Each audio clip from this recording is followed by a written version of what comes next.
Parce que depuis toujours, l'intention de Dieu a toujours été habiter dans le cœur de l'homme.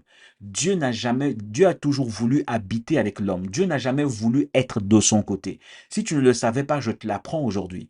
Dieu, en créant l'homme, il avait envie d'avoir un vis-à-vis, un partenaire, quelqu'un avec qui il vivrait. Il avait créé les anges avant les hommes.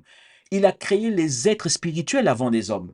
Mais des années, des milliers d'années plus tard, il a décidé, des années terrestres, je précise, il a décidé de créer l'esprit humain. Voyez? Donc, en créant l'esprit humain, Dieu avait une intention claire. C'était d'avoir un partenariat avec cet homme-là. Voilà pourquoi dans le livre de Genèse, on voit comment lorsqu'il crée l'homme, il crée un contexte comme un père avec son fils et il met comme ça un système de protocole où il parle avec l'homme. Et même lorsque l'homme pêche, vous voyez comment Dieu à chaque fois intervient. Il vient, il parle. L'homme construit quelque chose qui symbolise la présence de Dieu avec lui.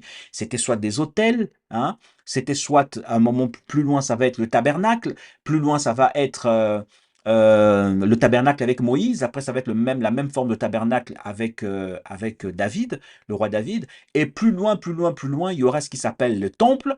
Et plus loin, la résurrection de Jésus. Le Saint-Esprit nous dit que du moins la Bible dit que le Saint-Esprit est désormais dans le cœur de l'homme. Donc c'est pour dire que depuis toujours, l'intention de Dieu en créant l'homme, ça a été que l'homme puisse vivre, que lui, il puisse vivre avec l'homme. Que ce n'est pas que l'homme soit de son côté et lui de son côté. L'intention de Dieu a toujours été que Dieu vive avec l'homme.